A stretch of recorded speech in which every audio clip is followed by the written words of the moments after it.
नमस्कार। जब मैं कार्यक्रम के लिए तिथि तय की, तब मैं आज संत सम्मेलन में संतों को सुनने के लिए आया था, परंतु आज सुबह मौसम बिगड़ गया, आने में देरी हो गई और क्रम उल्टा हो गया।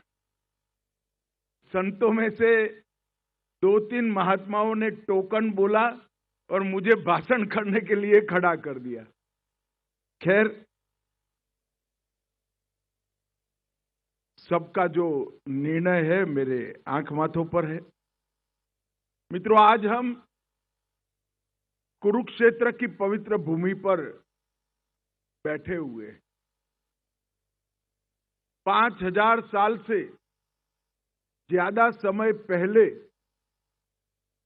यहां स्वयं भगवान श्री कृष्ण ने अपने श्रीमुख से गीता का उपदेश अर्जुन को दिया था। और आज देश आजाद होने के बाद 75 साल में ज्ञानानंद जी जैसे अनेक संत महात्माओं ने गीता के उपदेश को और गीता के ज्ञान को पूरे विश्व के बीच में पुनर्स्थापित करने का काम किया है। मैं कई लोगों को मिला हूं, दुनिया भर के कई विद्वानों को मिला हूं। सब ये मानते हैं कि व्यक्ति के जीवन की, अगर कोई देश है तो इसके समाज जीवन की और पूरे विश्व की सभी समस्याओं का समाधान गीता के उपदेश में समाहित है। इसके बाहर जाने की जरूरत नहीं। कुछ विद्वान लोगों ने, कुछ रक्षा क्षेत्र से जुड़े हुए लोगों ने यह भी कहा कि अगर गीता का उपदेश, गीता का ज्ञान हर जगह पे हम फैलाने में सफल हो, इसकी स्वीकृति हो, तो विश्व में कभी युद्ध नहीं हो सकता। उस सज्जन को मैंने तुरंत कहा कि आपको शायद मालूम नहीं है, पूरे विश्व में युद्ध समाप्त करने की कुंजी आप जिस ज्ञान को बता रहे हो, वो ज्ञान किसी को युद्ध के लिए प्रेरित करने के लिए दिया गया ज्ञान है। ये आपको मालूम नहीं होगा। भगवान श्री कृष्ण ने अर्जुन को युद्ध के लिए प्रेरित करने के लिए, इनकी शंकाओं का समाधान करने के लिए, और जो निर्वेद की निर्मित होती थी, वो निर्वेद की मुक्ति के लिए श्री कृष्ण ने गीता का उपदेश अर्जुन को कहा था। मगर वो युद्ध, श्री कृष्ण ने कहा था कि अर्जुन, ये युद्ध का समय है, सामने कौन है वो नहीं देख सकते हो, तेरा धर्म है कि तुम युद्ध करो। मगर वो युद्ध खुद के लिए नहीं,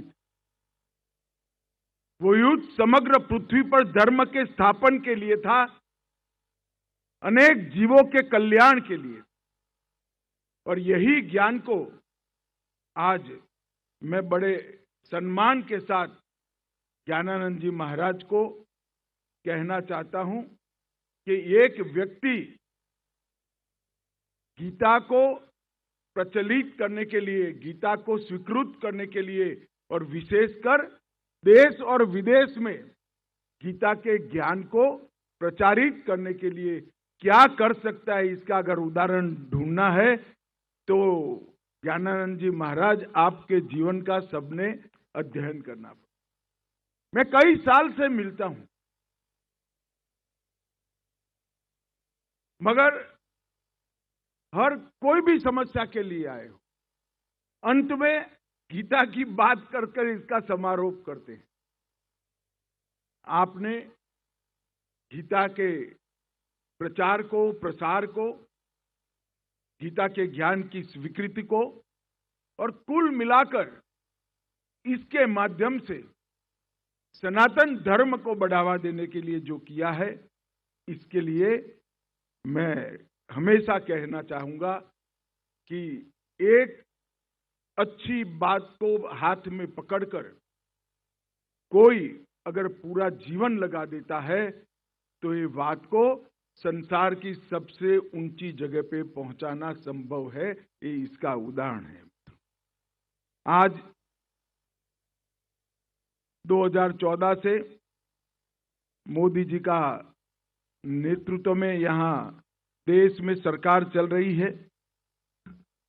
जैसे मनोहर जी ने बताया, मोदी जी ने ही 2014 में इसी गीता महोत्सव में भावना रखी थी कि इसका अंतर्राष्ट्रीय स्वरूप होना। मैं मनोहर लाल जी को बहुत बहुत साधुवाद देना चाहता हूं कि वो 15 में मुख्यमंत्री बने और 16 से गीता महोत्सव को अंतर्राष्ट्रीय गीता महोत्सव करने का काम किया। और आज असम भी आज के महोत्सव का हिस्सेदार है और श्रीलंका भी आज के महोत्सव का हिस्सेदार है। देश के हर हिस्से में गीता का संदेश पहुंचना चाहिए, दुनिया के हर कोने में गीता का संदेश पहुंचे।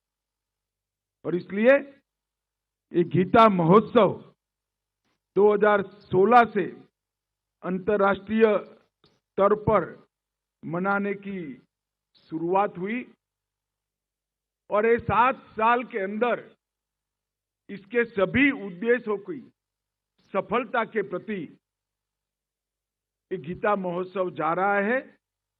इसका न केवल मुझे सनातन धर्म के सभी मत अवलंबन करने वाले लोगों को बहुत बहुत आनंद और हर्ष है।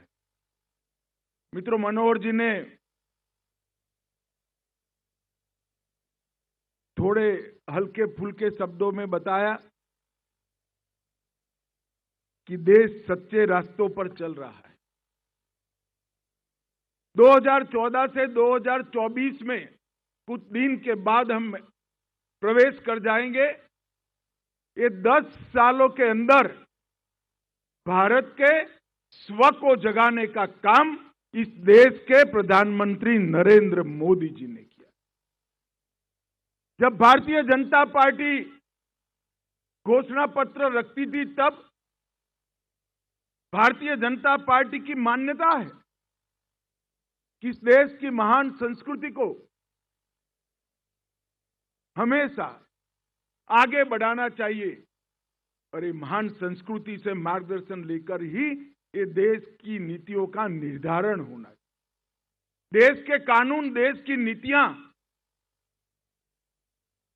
भारत की भूमि की सुगंध वाले होने चाहिए और इसके लिए भारतीय जनता पार्टी ने कई लक्ष्य रखे थे। हमारे चुनावी घोषणा पत्र में हम रखते थे कि एकता और अखंडता का अगर मूर्त स्वरूप जमीन पर लाना है, भूमि पर लाना है, तो धारा 370 समाप्त हो जानी चाहिए और कश्मीर का हमेशा के लिए भारत के साथ जुड़ा होना चाहिए। अगर धार्मिक और सांस्कृतिक पुनर्जागरण की शुरुआत करनी चाहिए तो प्रतीकात्मक रूप से श्री राम जन्मभूमि मंदिर का निर्माण होना चाहिए और ये देश को 7 अक्षमें पंथ निरपेक्ष बनाना है तो ट्रिपल तलाक जैसे कानून जो धर्म विशेष के लिए बने हैं उसको समाप्त कर दे। और मोदी जी ने ये 10 साल के अंदर राम मंदिर बनने की शुरुआत भी हो गई और 22 जनवरी को रामलला अपने निज घर के अंदर प्रस्थापित भी हो जाए। धारा 370 समाप्त हो चुकी है। इसके साथ साथ काशी विश्वनाथ कॉरिडोर, महाकाल महालोक, सोमनाथ के मंदिर को फिर से सुवर्ण मंडित बनाने की शुरुआत, केदार धाम और बद्री धाम के अंदर एक नए आलोक के साथ श्रद्धा का लोग निर्वहन कर सके, इस प्रकार की व्यवस्थाएं, कश्मीर में शारदा पीठ का पुनर्स्थापन और संसद के अंदर दक्षिण की सनातन परंपरा का प्रतीक सेंगोल को स्थापित करना, ये सारा काम नरेंद्र मोदी जी ने समाप्त। और मुझे आनंद है कि जो संत गण यहां पर बैठे हैं, उन्होंने सदैव पूरा जीवन धर्म जागरण के लिए, धर्म आचरण के लिए उपदेश भी दिया और समाज का मार्गदर्शन भी किया है। और आज गीता महोत्सव के अंदर मैं आया हूं, तब मैं जरूर कहना चाहूंगा, देश और विदेश जहां तक मेरी आवाज पहुंचे, ये सभी को कहना चाहूंगा कि मेरा अनुभव है, मेरे जीवन में बहुत उतार चढ़ाव आए हैं। मेरा स्वाभाविक कुछ ऐसा है कि उतार चढ़ाव आना स्वाभाविक,